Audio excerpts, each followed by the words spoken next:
instead of the beginning, we'll start right at the end. Okay. The post-credit sequence, which has got a lot of people talking already.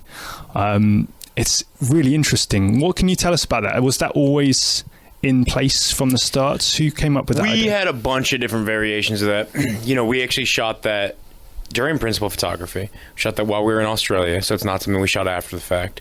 And ironically, it was not attached to the movie for a long time because somebody decided that it didn't jive with like the future of Monarch, and it really was a last minute thing over the last couple of weeks that you know. It's that ironic part of filmmaking where like somebody else suddenly says like, hey, that thing's really cool, why isn't that on the movie? And then everyone goes, oh yeah, that needs to be on the movie. And then you sit there and you're like, guys, I've been saying this for months now that this should be on the movie and people are gonna love it. Yeah. But we had a ton of variations of that scene. There was one version of that scene where like Conrad and Weaver were on a boat in the Arctic Ocean with Brooks, and they're like, what are we waiting for? And Brooks is like, hold on. And then like Godzilla surfaces and like breaks a bunch of ice. Yeah. But then we're like, well, that doesn't really jive with Godzilla then, because in Godzilla they say it hasn't surfaced since, the atomic bomb test. So there were a lot of variations of that, and then it sort of became this much more stripped down scene that hopefully, the response to it honestly has kind of like even shocked me a little bit. Yeah. But I think it seems to just be evocative. Yeah. Was there a lot of, negotiations with Legendary and Toho? And it was a big thing with Toho. They were rightfully very protective of their monsters and their creatures, as they should be. Mm-hmm. So that was not just an easy thing of saying, let's put Rodan and Mothra and, all of these creatures in here and, think nothing of it. Yeah. It was certainly like there were conversations that went back and forth for sure. Yeah. Okay, so we've gone to the end. Let's start right back at the beginning then. You joined the project when it's already in motion, and there was already a script, which you've sort of completely revised to your own designs, I guess. Yeah, when I got involved, or when they pitched it to me, they were like, hey, we want to do this Skull Island movie, and we want it to ultimately connect to this larger MonsterVerse we're building. But their version of the script took place in like 1917. Right. It was like a different kind of adventure movie. Kong actually was barely in the script. It had more to do with Kong almost was treated like the T-Rex in Jurassic Park, where he's like an important part of it, but it wasn't his movie. And I sort of said, guys, I love you and I love King Kong, and I think it's cool that you guys are building this MonsterVerse, but I don't understand why this movie has a reason for being. And the script was very cool, but it just wasn't for me. I didn't understand how I could make that movie and why that movie had a reason for being. Audiences are skeptical these days. They're skeptical of franchises. They're skeptical of cash grabs. And so I just, it was also trying to play a little bit of the Beauty and the Beast game, and so I was just like, you know what, I just don't think that this is for me. And the cool thing about Legendary and Warner Brothers is their response was sort of saying, whoa, like the classic thing in Hollywood is like, the more you say no to something, the more someone's like suddenly, hey, wait, let's talk about this.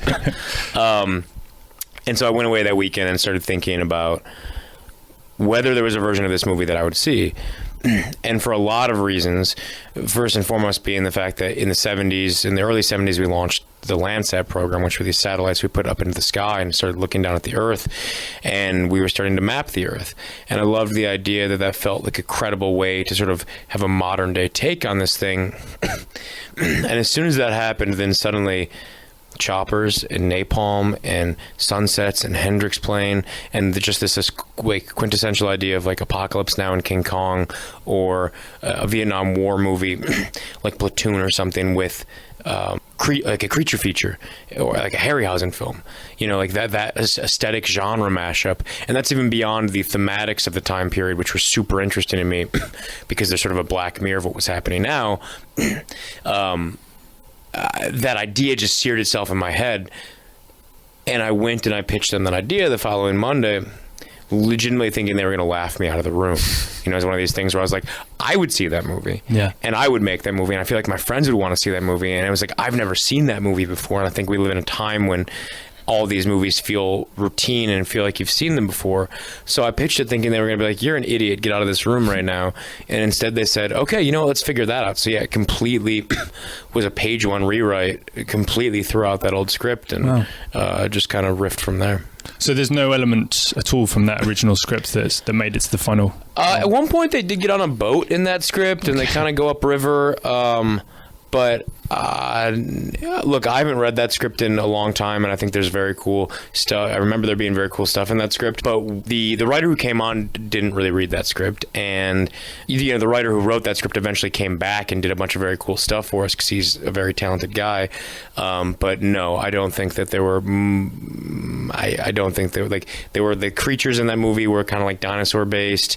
The end had a weird Zeppelin in it. It was a very, very different film. Well, that, and I wanted to show Kong from the very beginning. I wanted him in the first scene. I love what Gareth did with Godzilla, and I think he did such a good job with that film that I so fundamentally didn't want to withhold the creature. They played that game and they did that so well, and I don't like the expectation that these movies have to withhold the creature. Which is funny because in most horror, less is generally more. The less you see of the xenomorph, the less you see of a lot of these monsters or villain creatures is generally more evocative. But I was so inspired by things like Bong Joon-ho's The Host that just put the creature out there, and then it's about how that creature affects your story and your characters. Yeah. Can we talk a little bit about Kong and his sort of design? I mean, he's the tallest he's ever been in this movie, right? He's about 100 feet. Well, yeah, sort of. I mean, he's technically taller than Toho's Godzilla versus Kong, there's a weird technicality with that. Yes. Yeah, he's huge, and it's funny because people want to have a really negative view of that at first and be like, oh, he's really big because they want him to fight Godzilla, and it's actually no, that was one of the things that I wanted to do early on was I wanted him to be big and that big because I wanted the first instinct that you or I had if you were I to look at it was to not say that's a big monkey or that's a big ape, whoa, that ape is suffering from gigantism, but to have the first synapse fire in your brain say that's a god. Yeah. I'm looking at a god, and then what does that do to you? Does that make you the atheist, the believer, the agnostic? What does that inspire within you? Does it make you want to kill it or protect it or whatever?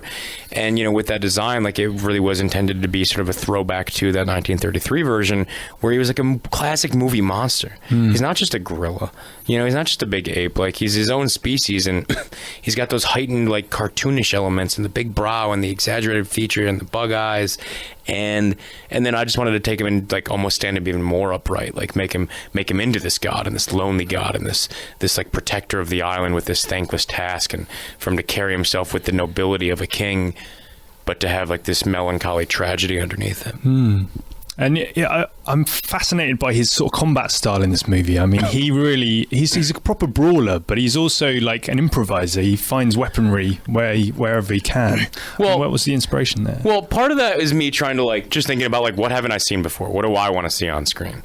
And the idea of him unsheathing a tree to use it as a bat sword was I just loved the idea of him stripping a tree like that, and I wanted to put in imagery, and I wanted to put in a thinking process and a thought process that would help future-proof him in future movies, because if he's going to take on Godzilla, who's going to be enormous, he's really got to have an ingenuity to him. So I loved the idea of seeing him use tools and improvise, and he totally is a brawler, but his fighting style honestly has more to do this was a big thing, and it was about a year into the process with Industrial Light and Magic, who are geniuses who designed my childhood, and it's an honor to work with those guys, and they're amazing.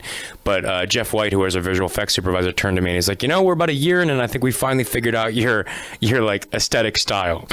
Just because the way that he would normally move, or the way that a creature of that size should move, is not how he moves in the movie. The way he moves in the film is a way more hyper stylized, kinetic thing that has more to do with the way the mechs move in Evangelion or an anime than a big creature of that size. There was a lot of Evangelion references in the film, but particularly just that very manga, hyper stylized, very fast brawling. To me, that was a huge thing, because getting that animation right and not having to move in the simian way, and getting that that potency and that power and that kind of visceral rawness to it, as opposed to these slow, lumbering, things punching each other. It was a huge thing, kind of like breaking that through and getting that right. Yeah. And I guess just on the future of the MonsterVerse, are you party to any of that at all? Has there been any discussions about your involvement? I've seen some really cool concept art and some really cool previs for Godzilla 2 that people should be pretty excited about. But no, as of right now, like I'm not a part of. I've not been asked to be a part of a think tank or anything like that. I think that they're kind of getting through Godzilla 2, and I know that they're like starting to write the script on Kong versus Godzilla. Mm-hmm. What about? There's been no director announced for Godzilla versus Kong. Is that something you would be interested in? Do you think? I have a lot of love for both those characters. I would much rather make the prequel that I just talked about, or like I don't see how that fits into my life necessarily, because if I'm going to go take on a giant big movie, like Metal Gear Solid would be the movie that I would much rather sort of throw my attention towards because of my love for that property. So, I've played with monsters and I've played with Kong, and I guess you could technically say like I've played with Godzilla just because of our end tag. But I don't. Look, never say never, but we'll see. Okay, Jordan, thank you so much for your time. Dude, thank you so much. Appreciate it.